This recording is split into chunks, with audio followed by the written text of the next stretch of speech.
Gerbiami konferencijos dalyviai, gerbiami pirmininkė, kolegos Seimo nariai. Iš tikrųjų, šiandien yra svarbi tema konferencijos ir pilietiškumo sąvoka, tai yra gyva, bet nuolatos kintanti.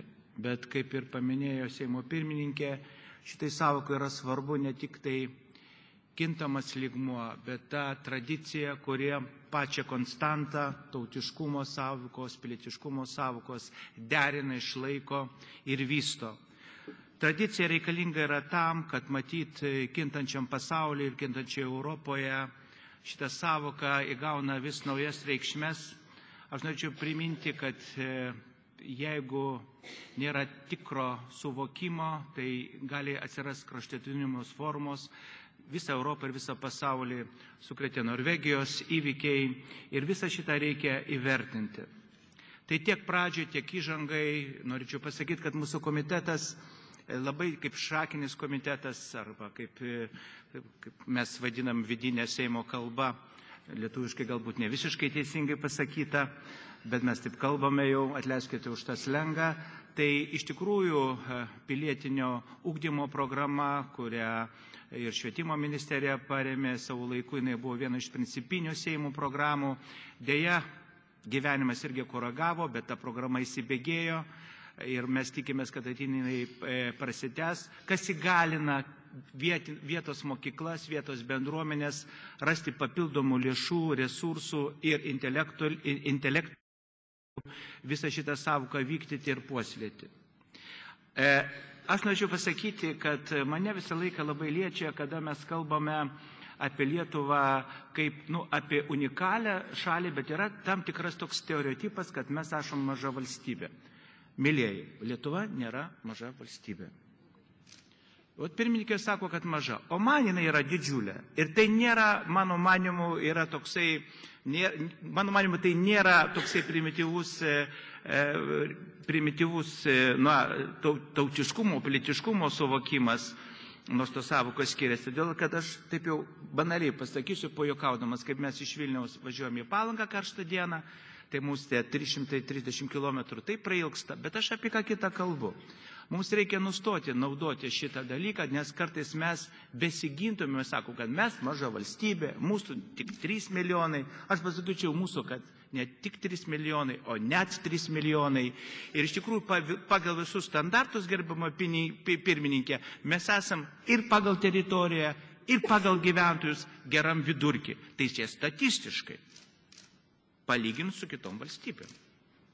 Tai tas mūsų suvokimas, žinot, mes darom klaidų, nes mes esam maži. Tai aš norėčiau pasakyti, kad šitą sąvoką iš tikrųjų reikėtų keisti ir politikam, ir mokytojams. Nesame mes jau tokie maži ir nesame mes jau tokie, reiškiasi, padarę daug klaidų didžiuotis. Mes turim vieną iš pirmųjų konstitucinių pasaulyje, mes turim bendras įdomias valstybės su mūsų kaimynais. Mes Europoje daug dalykų esame padarę pirmieji. Iš tikrųjų mes garsus ne tik tai savo karo žygiais, bet ir su filologinė tradicija. Aš noriu priimti mūsų filologinę tradiciją. Ką Lietuvos didžioji kunigaikštystė išugdė, kas yra labai svarbu. Tęstinumas. Mes buvom viena iš pirmųjų raketų sukūrėjų. Mes Lietuvos teritorijoje išspausdinta pirmoji slavų gramatika. Tarp kitko, patriškumo prasme, aš noriu pasakyti, kad pirmoji slavų gramatika išspausdinta ne Vilniui, nei Kaune, ne kitur, o Vievyje. Ir taip toliau, ir taip toliau. Mes turim puikių poetų, puikių mokslininkų, mes turim gerą ir stiprų universitetą. Norėčiau pasakyti, kad iš tikrųjų pilietiškumą bandau suvokti įvairialypį, bet suprantu, kad ypatingai svarbu konkretus veiksmas. Daugelis aspektų, kada tokios organizacijos kaip Kudirkaičiai, Maironiečiai ir kitos, Vydūno judėjimas, sulaukdavo pradžioje tam tikros skepsiso, nedaug dievė mes čia pasirodysim neeuropietiški, netokie, netolerantiški, kada mes Lietuva tolerancijos aspektų yra viena iš įdomiausių Europos valstybių ir ne tik Lietuvos didžioji Dabar, aš turiu pasakyti, kad nacionalinių mažumų įstatymas Lietuvoje, kur dabar apie tai labai daug kalbama, yra vienas iš geriausių Europoje, tai pripažįsta visi ekspertai. Tarp kito, ko improvizuodamas pasakydom, kad akademikas Zigmas Zinkevičius yra parašęs nuostabią knygą, kurią galbūt reikėtų paremti ir Seimui, kuris išnagrinėjęs yra Vilniaus krašto pavardės. Ir visos beveik daugumas to pavardų turi lietuvišką kilmę neabejotiną, tai akademiko Zigmo Zinkevičiaus paskutinis darbas.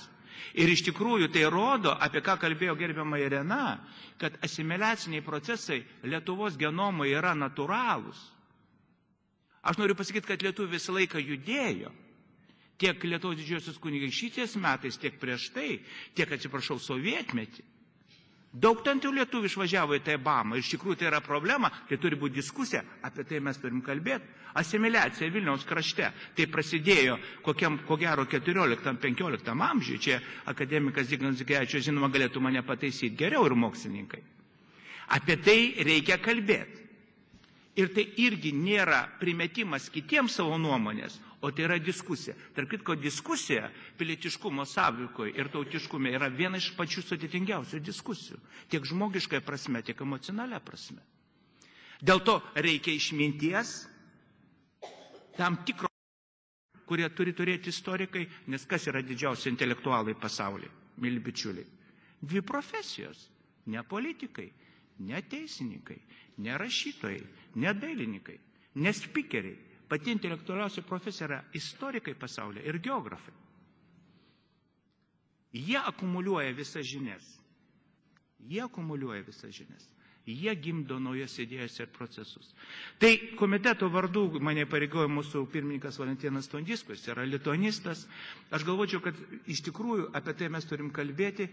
Turime tam jaunam žmogui ir piliečiui per pilietiškumą įdėkti galbūt netgi ir tam tikras lietuviško darbo suvokimą, darbinius tam tikrus įgūdžius, pasodinti medį, rūpintis vyresniuoju, suvokti savo istorinį kontekstą. Man atrodo, kad tie dalykai yra užmiršti. Ir tai yra irgi labai svarbu.